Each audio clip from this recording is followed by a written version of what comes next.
Hey everyone, this is Doug C. Brown with the CEO Sales Strategies Podcast. I got Mr. John Nieuwenburg coming on the call. And John worked his way up in an organization, became the CEO, president of a company doing multiple billions of dollars.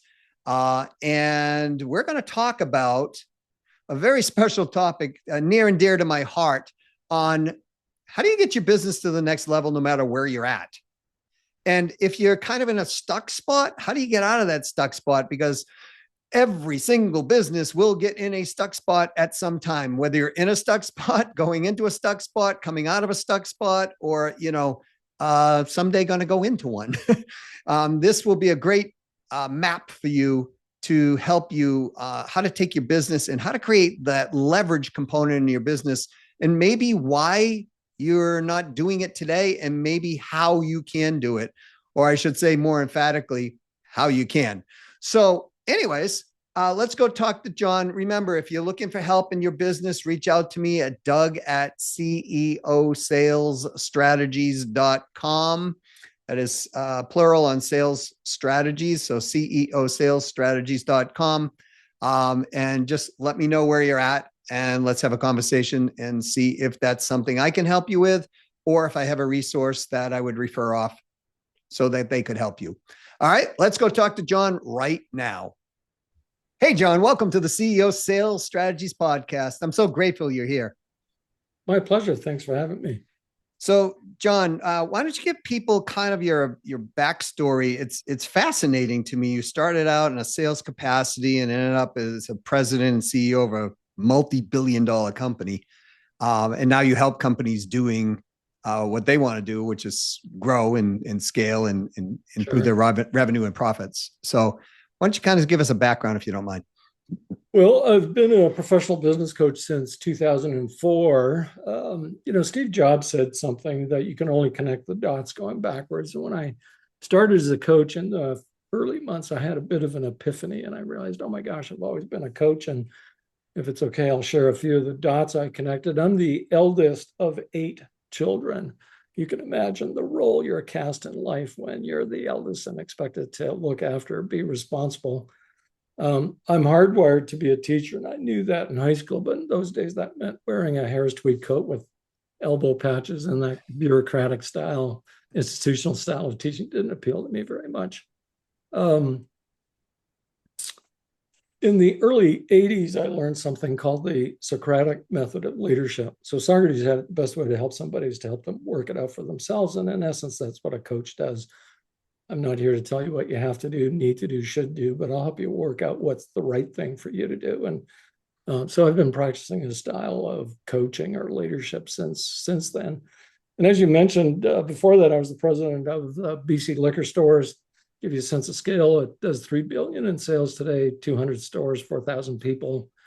And I started business life at a national menswear retailer here in Canada, sales guy on the floor, in a store in Winnipeg, and over 17 years lived in a bunch of places. Ultimately, I was a executive in head office in Toronto. And after about 5 years of that, I decided, you know what, I really like Vancouver, and I got myself headhunted. And that's how I came back to the West Coast.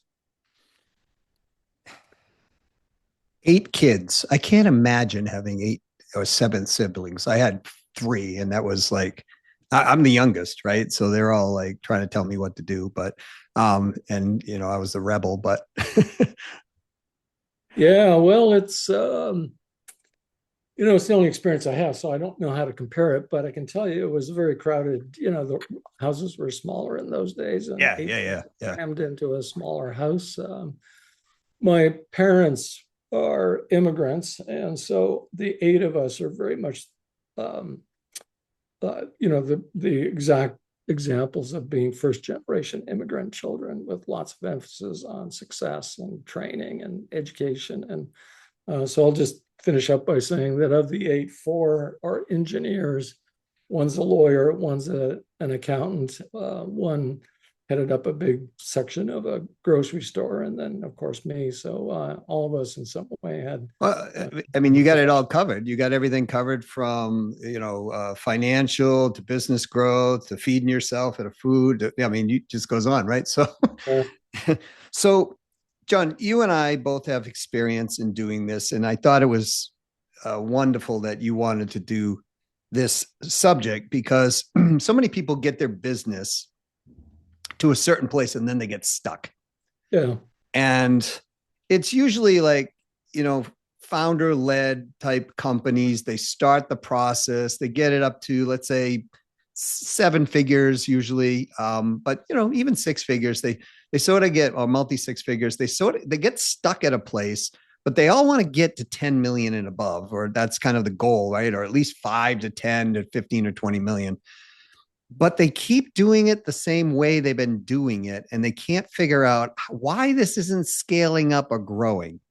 Yeah. And I got to imagine when you worked your way up into a company doing, $3 billion, hundreds of millions, and then up all the way up, you probably ran into a little bit of that in that higher end bracket. And I thought we could talk about, how do you do this on that level, but do it in a company that may be doing, I don't know, let's say they're doing 6, 7, 800,000 or up to 2 or 3 million, and why they get stuck and where they should go from there. Let me give you the backstory, or the frame, which is if the owner wants a better business, the business needs a better owner. And when you unpack that, what I'm going to say is what it took to get to 2 or 3 million, or that threshold, won't get you to the next level, can't get you to the next level. And so what does it take? Well, typically the owners of those kinds of businesses got there because they're hustle, their work, they've talent, they're hard-nosed, they're persistent, and those kinds of things. But it largely rests on them. And that scales up to a certain point, and after that, it can't.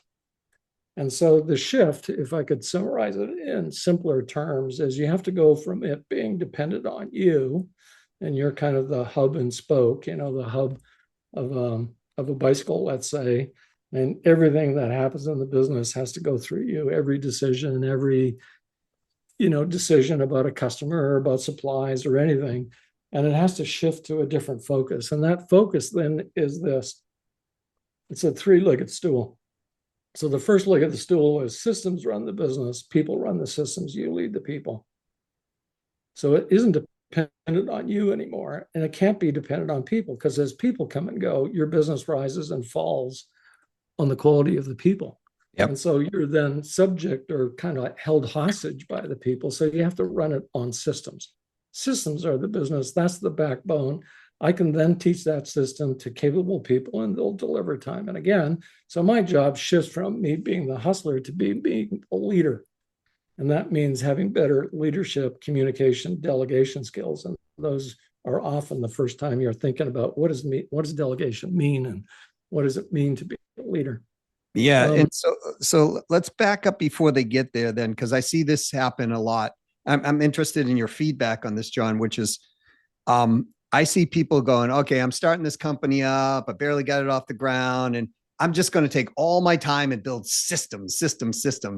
And I see that's kind of the reverse of what you need to do at that point. We need sales. But I see so many people, the business dies out because they can't get it off the ground because they're not focused on that part of it. Yeah, so that's a good way to think of it, because they get the order wrong. What I often say to business owners is, I'm a coach. And so some people think I have a coaching business, but a more accurate way of saying it, I have a sales and marketing business that happens to do coaching. Yeah. And that perspective is a very different focus on what you're thinking about. So there's no point having systems if you don't have business, if you don't have customers. So the first thing you got to figure out is, how do I get leads, and how do I convert them into prospects or clients or customers? And then you figure that out. And then you figure out, oh my gosh, I can't duplicate, I can't replicate, or how do I deliver this time and again? And that's when systems become important. And so there's kind of a natural, I'm holding a high wire balance beam as I'm walking down and we often get this out of proportion, but the most important part of this is you got to get business, you got to get customers, you got to get sales. And then the other things get brought up as you scale. If you try to do this, you're investing a lot into systems that you don't even know if they're going to work. Yeah. you don't have a big enough base to do that. So systems are important, but it's important that you do them in the right order and at the right scale for the business that you have at that time. So the right order and the right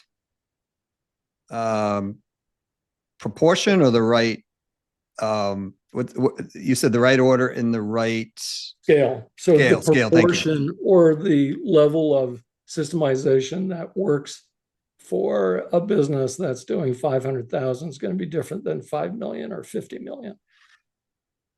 I'm so grateful you're saying this, because I know there's so many people out there who don't do this way. Well, I've had 20 years of insight, 430 clients, and so I have some perspective of this and experience, and so that's what I'm sharing here.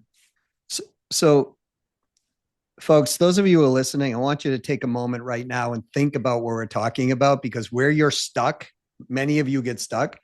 It doesn't matter even if you're at 50 million and you're stuck. Look at the formula. What are you focused on that formula? Because if you're focused on the wrong things or the right things, but in the wrong order, and the incorrect this or the incorrect that, all you have to do is adjust that piece. And if you don't know how, you can reach out to John, or you can reach out, wherever you need to. But the bottom line is, this is your key. If you're feeling like, man, I'm stuck in this place and you don't know where to go, it's usually part of the process. So John, I always tell people this, like, business is easy until you add people to the process. Right. So, but really it's focused on this money in, money out equals something. Yeah. At the end of the day, to me, that's a very simple formula, but people violate this formula all the time. Yeah. And so sometimes a lot of money's going out and the money's not coming in, as you were explaining in the beginning. And we should reverse that around. And when we get to this place where we have money coming in and we have money going out, but now we want to relieve the pressure of the money going out, or make it simpler, more effective, more efficient, this is where we got to bring in systems. Yeah. Yeah. Okay. So you just said something that is a bit of insight that comes from Peter Drucker. It's more important to do the right things than to do things right. And this is the essence of what we're saying. It's more important to do the right things than to do things right. So the order in which you do them is important. If you've got things perfectly right, but you're not doing the right things, well, then you're just shooting at the wrong target. You're thinking about the wrong things. Yeah, that's profound. If we think, folks, again, think about these little nuggets here, because think about it this way: you go out on a first date and you open the door for the gal, and you before you even get the conversation, you try to give her a kiss. That sort of conjures up an image for sure. Yeah. So even though that might have been the right thing later on in the relationship, not at that time, right? Not that moment. No, yeah. That's been understood in a very poor way. Okay. So John, let's say we got the message here. Focusing on sales and marketing. And now I got a deliverable of my service or product, but I'm a sales and marketing organization first, up to, let's say, the first $1 million minimum. Is that a fair assessment? Yep. So we get there now and we're like, okay, we sort of built it on our own back. We're the founder led. We're doing that. We're getting up into whatever millions it is.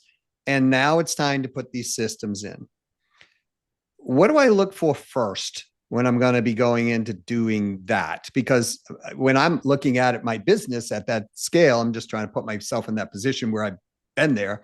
I'm like, hell, everything's broken, or this needs to be fixed, and 16 things need to be fixed. So where do I prioritize first?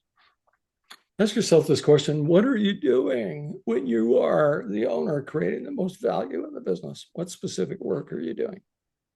And that almost always means being in front of a prospect and to some extent delivering the service. Right. So then the question then becomes, where are you not doing those things day to day, week to week? And so let me ask the audience this question. It's a bit of a tease. Do you have a virtual assistant? Mm-hmm. Your answer to that is no, I don't. Well, then I got news for you. The news is you're the virtual assistant and you're crappy at it.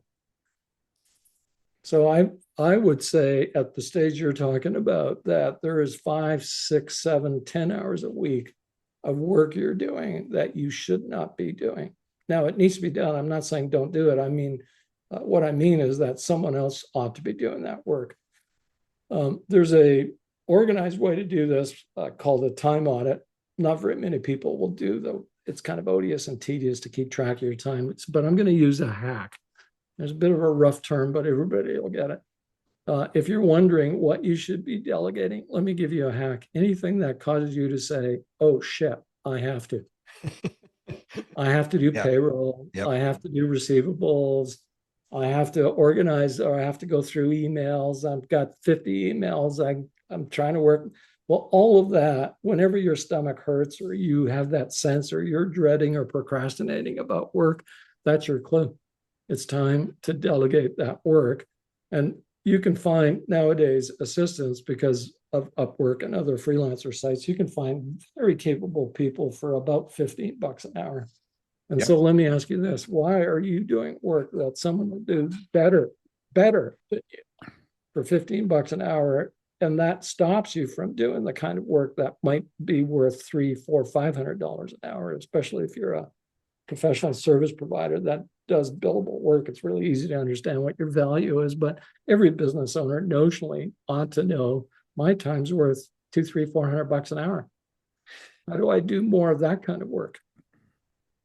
It makes total sense. And without doing this, if you scale, you're building it on your back at that point, folks. And that's where you get exhausted, you get burnt out, you're stressed, you can't figure out why I can't make it go any bigger, faster, harder, or earlier. Well, it's because you're now the bottleneck. Yeah. You were the guy or the person who got it up to this scale, but at this point, you're the problem. If the owner wants a better business, the business needs a better owner. I love that statement. I wrote that down, actually. Thank you. And here's the thing, folks, is John, you mentioned 6 hours a week, like it doesn't sound like a lot of time. It's like 6 hours, man, you break it down. It's like an hour and whatever, 15 hour and 10 minutes a day or whatever. But what I want you all to understand is what he said is absolute gold, because 6 hours a week over a 50-week period is 7.5 weeks of full-time work. Yeah. So if you put 7.5 hours a week back into prospecting and selling, getting in front of client facing, I mean, we're talking almost 2 months. So all you have to do is and let's say you're make this number easy for me, $1.2 million a year or $2.4 million a year. You're making $200,000 a month. So that 6 hours a week is costing you $200,000 times 2. Exactly. So are you willing to spend $90 a week to have somebody, to gain back $400,000 in sales? Doug, I'd actually reframe that. You're not spending $90 a week. You're you're buying back your time. Yeah, good point. It's an investment. It pays. It doesn't cost. It pays. Yeah. As long as you think it's a cost, you'll be doing it with the wrong frame in mind. Now, so if I were to give you an organization chart, there's largely 5 boxes, I'm going to say. So the first box is there's someone in charge of all the back office stuff, HR, accounting, financials, all that stuff. And that stuff is the first thing you want to delegate. The next box is fulfillment, which is delivering whatever the promise of your business is. That's the next thing that you largely want to get off your plate. Have that delegated through someone else. And then the third box is lead gen, lead conversion, business development. And then the box above all of that is general manager, and the box above that is CEO or strategy or big picture. And so the way you want to do that is, first, I'm going to get rid of all the back office administrivia. Then I'm going to delegate the delivery of the work you do. And for lots of us, if you're a professional service provider, you're the lawyer, you're the rainmaker, but a lot of the work can be done by junior lawyers, you're charging 700, someone will do the work at 300 billable. And yes, you're overseeing and managing the account, and but 80% of the work that's done on a file can be done by someone else. So there's a good way to, oh gosh, who was the guy who invented this? A thing called the 10-80-10 rule. Yep. So when you get a file, the first 10% is you providing direction to someone on the team. This is what it needs. This is the way, here's the outcomes we're looking for. 80% of the heavy lifting is done for you. And the last 10% is you looking at the final result, your magic sauce, your approval, your signing off that it represents the quality the firm wants to deliver. So that's the next stage of scaling a business. I got to get all the delivery off. When marketing becomes good enough, when you have so many leads that you can hire a salesperson on performance pay, on commission, it's time then to delegate lead conversion. So lead gen, usually you're getting some outside help and some agency or some creative help on that. And until you have enough leads that you can hire a salesperson, you're basically the salesperson. Yeah.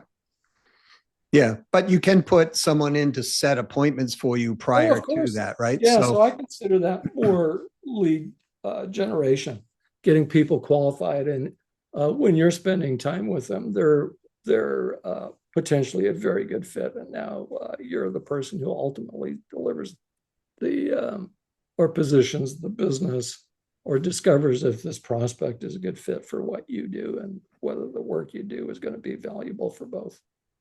So I have a theory on this, John. I'd love to run it by you. Certainly open to contrarian position on this. I believe this happens to most people. When it happens to the majority of the people, I should say, because they have been taught the wrong lesson. Growing up, they were taught, you got to keep it all. In other words, if you're working for this hourly wage, this is all yours. This is, if you go out and mow a lawn, when you're a kid and you charge $25 to mow the lawn, sure, you keep all of that. You're not thinking about the other components of all of the other parts that go into that. And I think we carry this from our childhood lessons all the way through. So when we get to a position in business, that they're not thinking like, okay, if I keep 20% of this and I do 10 million because I can do this and I will do this as easy as if I did 2 million on my own. I think that's probably the mindset that gets people kind of caught. I'd love your thought process on this. People that say that don't understand leverage. And the example, John Paul Getty said, I'd rather make 1% of 100 people than 100% of mine. Yeah. That's leverage. Yeah. Mary Kay understood that. She didn't try to sell a lot of makeup herself. She got a bunch of women figured out and they all went out and she got the benefit of all of their efforts. So yeah, your efforts caps, there's a limit to what is possible for you.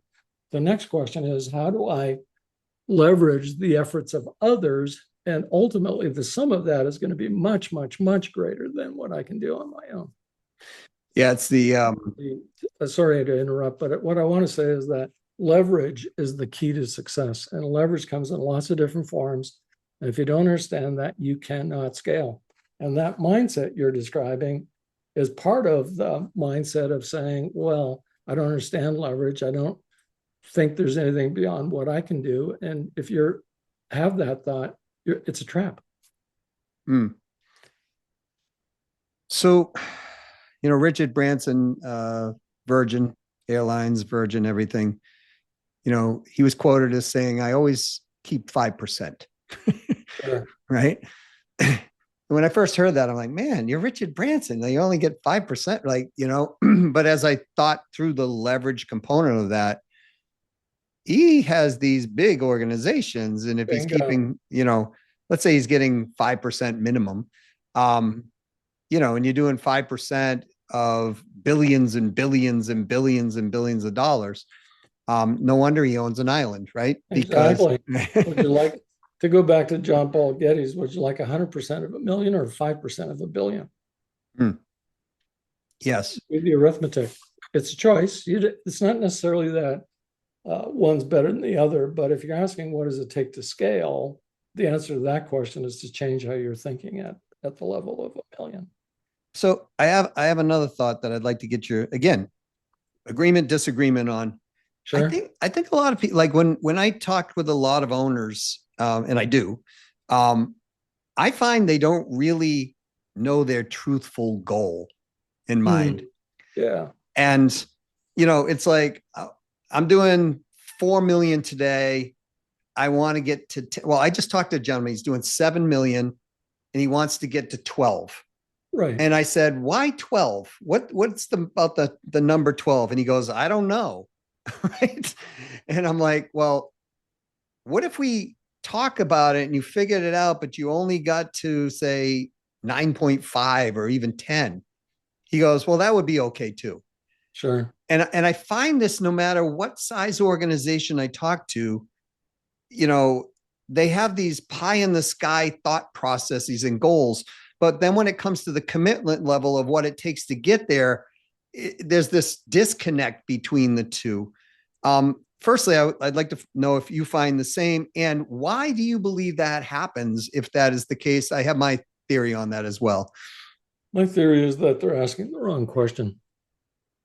And so hypothetical, but real question for most small business owners. And the answer to this question is a bit contrarian, and it wouldn't apply to a business that was doing 100 or 500 or million or a billion. But what's the purpose of a small business?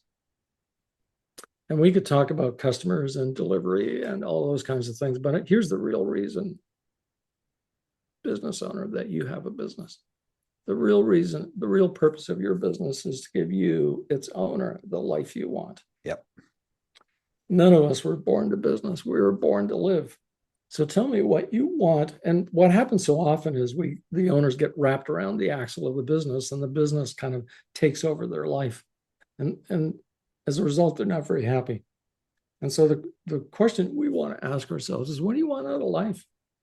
And then the question that follows that then is, what would the business have to look like so that you could have that life? Now, if 12 million got you a boat or a plane or something that mattered to you in your life, well, then it's worth going for. But if you don't have that answer, if you don't have an adequate answer to the question why, you won't pay the price. If you don't have an adequate question to the answer why does 12 million matter? And it's not for the money. The money is a marker of some kind, but it's for what that money enables. And that enablement, to some extent, is about your philosophy and your self-esteem and those kinds of things. But ultimately, it's about what does it do for you in life? I love that answer. There's a gentleman, Ray, if you're listening to this, thank you. I was probably in my maybe 50. Might have turned 50. And we had a very successful business. Things changed. The business wasn't so successful, and we were in the process of rebuilding it. And Ray was this financial advisor in his life, and his business, and he called himself the luckiest guy in the world. And I said to him, Ray, why? He goes, I've been married to the love of my life for over 50 years. We travel like we want to travel. We have more money than we need. And I'm the luckiest guy in the world because I get to do what I want, as I want, live the way I want. And I said, well, how did that get to be? And he said, Doug, just what you said, John. He said, build your life first, then your business around it. And the reason I thank Ray for that is because I was always driving businesses to how do we get to the next level, to get to the next level, the next level, the next level. But I never had a purpose around it, as you were saying. Yeah. Right. And you can be successful doing that, as we were, right? I mean, we were building businesses up into tens of millions of dollars and things like that. And then I was getting to the place where it was like, this stinks. I don't really like this anymore, or this or that, right? But when I look back on the purpose of it, it was to give me cash flow for it. But that certain amount of cash flow had been exceeded. So now it was not like serving me. And I had all the headaches and all the stuff that was coming onto the business. And it really hit me when I was talking with a gentleman. He was doing $200 million. And he was like, I just want to walk away from this business. Yeah. And we said, well, why don't you actually scale it back and have meetings every single week? Like you said, build the business the way you said to build it. And he cut his business back to about 60 million. He was the happiest guy on the planet at that point. So I think what you just said is, folks, if you didn't write it down, please go back and listen to this again. Please, please, please. Because your daily life affects your daily people that you're around. And if you're a miserable individual, then your actual life is going by day, and you're actually affecting the people that you may want to actually be influencing in a different way based on this, what John just said. There's a quite a well-known book called Man's Search for Meaning. It was written by a guy named Viktor Frankl. And the backstory is he was a professor at University of Vienna, I think, psychology, obviously interested in human behavior, and he got put into Auschwitz. Yep. One of the observations he made in the book is that on any given day, he could tell who was going to die. And what was the paradox is sick people lived, healthy people died. What was going on? What was that phenomenon? And what he came to understand is those people who had a strong enough why could find a way to survive in the worst of circumstances. If you didn't know what that why was, you would just give up. Why? What's the point? And so that why often, even if you say it's about money, that statement is a mask for something else. There's some part of your life that wants to be served. Figure out that why, and then you'll pay any price to get it. I want to leave on that note. I do want to say something about what you just said about Viktor Frankl, because my wife actually was born in Poland, so I had the privilege of being over there, and we actually went to Auschwitz. And the thought process of what these people went through, I can understand what he was saying in this process, because on a daily basis, they were doing those things and eliminating people. And they had it down to a science where the person was only going to live 6 weeks. Mm. And when I can only imagine being in that environment, because there's Auschwitz and then there's Birkenau. So there's Birkenau 1 and Birkenau 2, which is a huge facility compared to what people think Auschwitz. It's actually, 10 times the size of that. But being there and feeling the presence of that place and understanding, if you don't have that why in order, like he's saying, you would give up, just like he said. And then once you give up, they're going to eliminate the process. Sure. And I think business does the same thing. I'm not comparing that to a Nazi, well, I guess I am. But it really is. The business doesn't care whether or not we're happy, sad, or whatever. It only wants what it wants, which is money in, money. If we're lucky enough to, have the money in, the money out is what it wants a lot of times. And if we have more money coming in, then we have profit at the end of that process. Yeah. But I think it really goes back to exactly what you just said. What is the purpose of the business? And so I thank you for bringing that up, because a lot of people do not look at their businesses this way. And when I found that people do, their life changes for the better. Exactly. So, John, how do people get a hold of you, learn more about you? What would be the preferred method for you? Well, I'll give you a bit of a memory hook. So I told you about, I practice something called the Socratic method of leadership, and that's to help people figure it out for themselves. And of course, you do that by asking questions and helping them think through things. And so my business is W5 coaching, and the W5 refers to the 5 core questions, which I'll start with the W: who, what, when, why. So if you want to remember me, think of me as w5coaching.com, and it's easy to find me after that. So in the 5 questions of what, when, why? Who, what, when, where, why? Who, when, where, and why. Yeah, and it's also, just coincidentally, it's also a standard that's taught in journalism. When you're a journalist, your purpose is to answer those 5 questions. In everything you write. Great. We'll put those in the show notes. John, thank you so much for being here today and bringing all your wisdom.